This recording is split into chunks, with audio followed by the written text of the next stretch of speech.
You are a Leo, Sun, Moon, or Rising, then this is your week ahead reading for the 29th through the 4th of August 2024. Coming to you in a different way. If you guys have been familiar with me for a while and my YouTubies, then you'll know that I have been doing this for a very long time. But this is where I get the chance to give you the perfect astrology. Mixed in with the energy of beautiful oracle and explaining the tarot as it relates to astrology, its correspondences, so that you are sure to get something out of any of the different ways that I can try to explain it to you. So Leos, we know that we have this weekend coming up the new moon in Leo. So that's going to be significant for you this weekend. But what we are looking at for the theme is maybe you haven't been feeling as though you've been having your Mo and your Joe connected. And that would make sense if you watch the daily transit information because of the energy that was stationing for you a lot in the 11th and the 12th house, a lot of it, like super secret stuff coming to you, people coming all up in your business, so to speak. Well, this week, you are a lot more in the energy of the 9th house. And that is going to allow you to push yourself forward, 9th house, a little bit more towards where you want to see things move towards the 10th house and 9th house, the energy of work and how you are your working energy, and also your philosophies about moving forward, travel, learning new things. And so there's a lot more energy that's going to show up for you this week if you will allow it to assist you. So I do want to make sure that you're looking at your sun, your moon, and your rising sign. If you happen to know those, then please make sure that you're taking a look at those energies. If you don't have any clue, we're going to do our very best. And that's where the daily transits come in, because I try to break it down for each of the signs every day to the best of my ability. Now we are going to take these two here, and I'm not I get it, except that I have the order wrong is what I'm being told. So we're going to do it like that. We have two major arcanas that have shown up here. I'm using the Tarot deck with the original meanings and statements and some of those different types of things. So let's start off with the first card. The Seven of Pentacles in the modern day, the Seven of Discs in the ancient, which has everything to do with Taurus energy. Dun, dun, dun. Well, in this card, just as I was explaining towards some of our cancers, so some of you might be a little bit on the cusp potentially, but when we have the Seven of Pentacles, there's only 10 pentacles available. So you have to make a decision. So sometimes we're looking at the negative when we should be thinking about the positive, because you do have a potential, especially if you, let's look at a tree or a plant, a potted plant. If you can see that something's not right with the plant, you either let it be what it is, and maybe it's crumbling a little bit, maybe the leaves are curling up and dying on you. You've done everything that you think you can do, but maybe sometimes all you need to do is repot it and give it more space to grow. So if you've been feeling as though, especially the Taurus energy and the Saturn energy has been kicking your butt, then the opportunity for this week is utilizing this art card or the energy of temperance, this mixture of this and that a little bit together to give you what it is that you need in order to move you forward. So we're looking at the energy of Sagittarius coming here, and that spark, that push that you need forward is probably going to come a little bit more towards this midweek, but pay attention to the transit so that you'll be able to see that very clearly. Otherwise, you're going to want to pay attention to at least what's going on with the death card, which is regeneration. Yes, it is death to the old, but it's also birth to the new. And especially when it comes to the Seven of Pentacles, physical, tangible, touchable things, resources, things of that nature.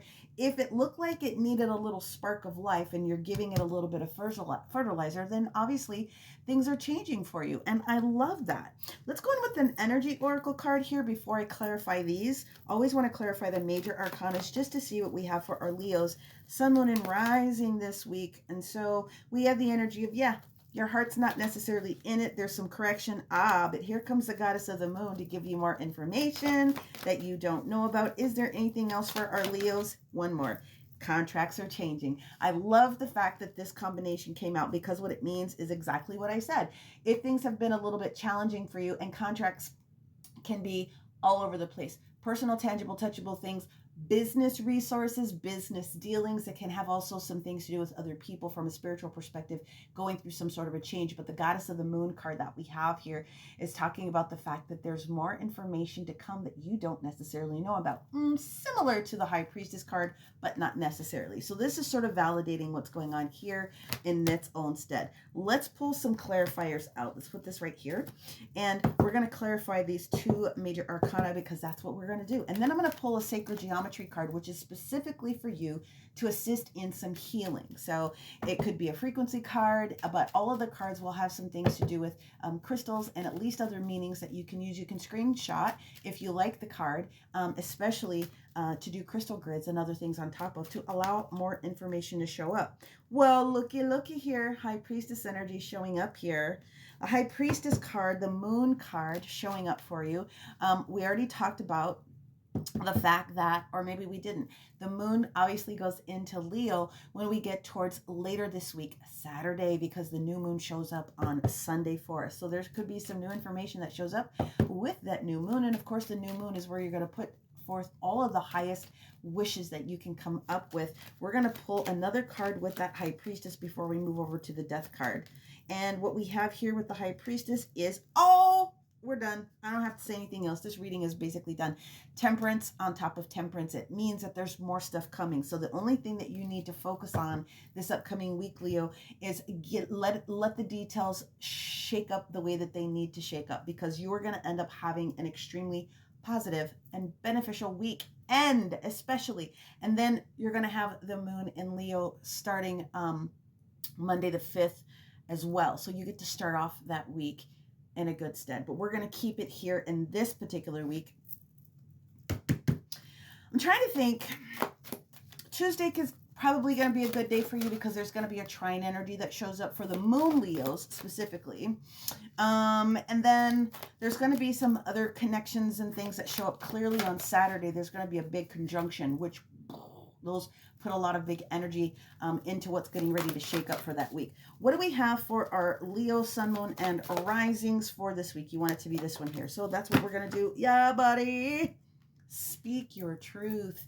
The icosahedron shape comes up here to talk to you about speaking your truth. And so the crystal correlation is going to be anything that's in the blues. Okay, so that could be aquamarine up to lapis lazuli. Any of those things, especially throat chakra, speaking your truth. So if you've been feeling as though you need to X or get off the pot, this week the universe is going to encourage you to do that. Now, when we have this new moon, we're also going to experience Mercury retrograde starting that same day. We do also have some other big planetary shifts that are taking place. So make sure that you're looking at the daily transits to understand your correlation, translate it back to your own chart, reach out if you need a little bit of assistance.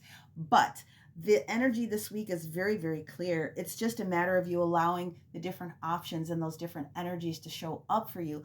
Make sure you're looking at where Scorpio is at in your own personal chart. Make sure you know where the energy of Sagittarius is coming in here. And that's going to have everything to do with, you can pay attention to what Jupiter's doing. Jupiter's been hanging out in Gemini. That is the ruler, just as some opportunities. And of course, Saturn and Taurus. Those are the other components that I would look at if I was you, to make sure that you're getting a full reading. Having had said that, as always, may you receive everything it is that you need, you want, and your desire, and you continue to find the beauty in all things. And if you would like a personal reading with me, then one of these little buttons will take you to the link to my website, and you can do that for a reading, whether it's astrology or tarot, or even an angelic healing. Many blessings, my friends. We'll talk to you soon. Bye.